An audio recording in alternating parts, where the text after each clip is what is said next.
All right, guys, welcome back to Underground Science. And in this video, we're going to be talking about toll-like receptor 2 and a couple examples of bacteria that can activate this toll-like receptor. Again, toll-like receptor 2 is on the cell's surface of white blood cells, such as dendritic cells and macrophages. Okay, so let's go ahead and start talking about that. So, toll-like receptor 2 can get activated by peptidoglycans and lipoteichoic acid. Okay, so let's go and write that down. So toll-like receptor 2 can get activated by peptidoglycan. Okay, so right away we know that, okay, it's probably relating to gram-positive bacteria, right?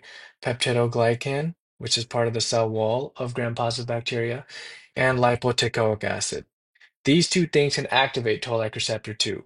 Okay, lipoteichoic, hope that's how you spell it, acid. All right. So, what bacteria will release these two things, right? What bacteria has peptidoglycan and releases lipoteichoic acid? So, we can focus on gram-positive bacteria, okay? Such as what? Well, the two examples we'll talk about are Staph aureus, okay, and Strep pneumo, okay? Strep pneumoniae and Staph aureus, Staphylococcus aureus. So, let's start with Staph aureus first.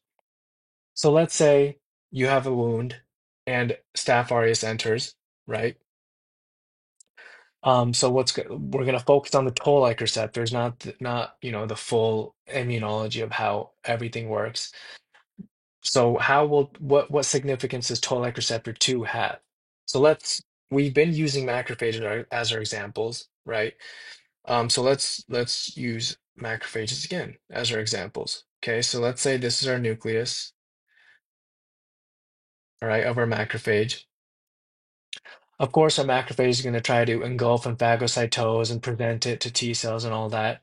But let's focus on the toll-like receptors, okay? So on the surface of our macrophages, we have a toll-like receptor called toll-like receptor 2, right? The title of this video or the purpose of this video. Now, toll-like receptor 2 again gets activated by what two main things? Lipoteichoic acid and peptidoglycans. So if Staph aureus enters, a wound, right? Your macrophages will encounter it, and Staph aureus can release things like lipoteichoic acid. So if it releases lipoteichoic acid, which let's represent in white, right? Lipoteichoic acid can bind onto the toll-like receptors, activating toll-like receptor 2. So if toll-like receptor 2 is activated, right? So this is toll-like receptor. Let's actually do it in blue. This is toll-like receptor 2. If this gets activated, as we've seen in our previous video talking about toll-like receptor 1 and 2, right, dimerizing, if toll-like receptor 2 gets activated, we have an intracellular pathway that gets activated called MyD88. Okay, so then we have an intracellular pathway that gets activated called MyD88. MyD88 then goes and activates nuclear factor kappa B. Nuclear factor kappa B goes in the nucleus and induces gene expression, and we get the production of cytokines, right? What cytokines? We get the production of, again, as we're familiar with, interleukin 1, we get production of interleukin 6, interleukin 8, TNF alpha, right? All these cytokines get released because of toll-like receptor 2's activation, all right?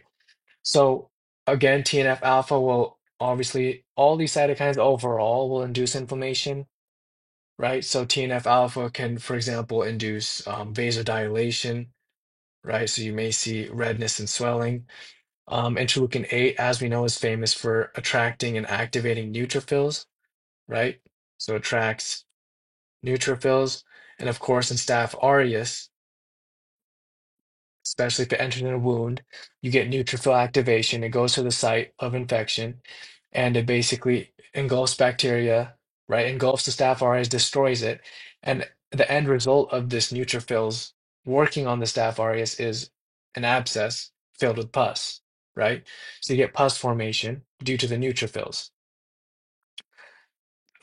thanks to interleukin 8, right? Attracting those neutrophils. And the vas all right. So, and then interleukin 6, right, as we know, can go to your liver and secrete acute phase reactant proteins like CRP, for example. And then, of course, interleukin 1 can go to your hypothalamus and induce fever, and so forth, right? Cytokines overall are good for inducing inflammation, vasodilation, all the key things you see in inflammation. All right, so that's basically how toll-like receptor 2 does its job, right? It gets activated via Staph aureus, and all these things happen. So now let's look at how toll-like receptor or how strep pneumo activates toll-like receptor 2 and how that leads to cytokine release. Okay, so let's write down that we're talking about strep pneumo now. Okay, so again, right? Let's take the example of the lungs, like we did in the last video for Mycobacterium. So let's say strep pneumo makes it down, right, all the way to your alveoli. And then in your alveoli, we have the alveolar macrophages, right? We have the alveolar macrophages. So again, right, what happens is the strep pneumo can release things like lipoteichoic acid, okay, especially the cell wall. It can release lipoteichoic acid. And as we know, macrophages on the cell surface, right, has toll-like receptor 2. And so if it sees lipoteichoic acid getting released from the bacterial cell wall, right, of the strep pneumo, that can bind onto the toll-like receptor 2 and activate it. And as we know, if that gets activated, what does that lead to? It leads to the activation of the intracellular pathway called MyD88. That then leads to the activation of nuclear factor kappa B. Nuclear factor kappa B goes in the nucleus, induces gene expression, and the macrophages start producing a bunch of cytokines. Like what? Again, like interleukin 1, interleukin 6, interleukin 8, TNF alpha. Obviously, there's more examples, right? All of this will, of course, contribute to inflammation, right? For example, as you know, interleukin 1 can contribute to fever, inflammation. Interleukin 6 can go to your liver, produce acute phase reactant proteins like CRP. Interleukin 8 will attract neutrophils. Okay, so that's important. Attracts neutrophils. And then TNF alpha, will also contribute to fever, inflammation, vasodilation, swelling, all that, right? Edema, if we're talking about the lungs here. But what happens is, let's say you attract the neutrophils, right? So neutrophils come by and they phagocytose the strep pneumo, right? So let's say we got our neutrophils here, drawn in white with our multi-lobe nucleus, right? And it sees the strep pneumo, which we'll draw in purple, let's say. So of course the neutrophils are going to try to phagocytose this once it comes in the site of infection in your lungs. It's going to phagocytose it. But the problem is, right, remember from micro that strep pneumo has a polysaccharide capsule, which makes it hard to phagocytose and destroy. So the neutrophils struggle with this, okay?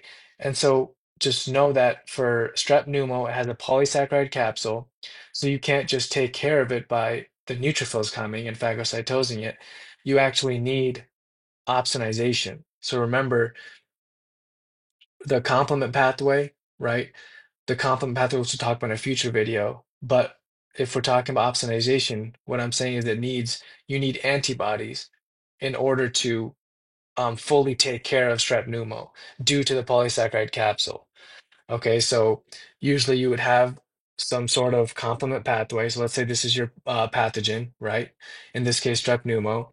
You would have you would have an IgG that would come and bind, and then you would have a complement pathway that would take place. Certain proteins would come in and bind to the antibody, and then you would have that would make the pathogen basically in quotations, right, more tasty to your white blood cells, like your macrophages and neutrophils, then you can have macrophages and neutrophils come by and eat this up.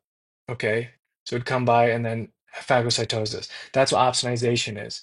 And you need antibodies in order to bind to the pathogen, in order for certain white blood cells like your neutrophils and macrophages to come and phagocytose the pathogen itself, right? But you can't do that with just neutrophils because of the polysaccharide capsule. So you require antibodies for opsonization. And we'll go over opsonization and the complement pathways pretty soon, okay, in our future videos.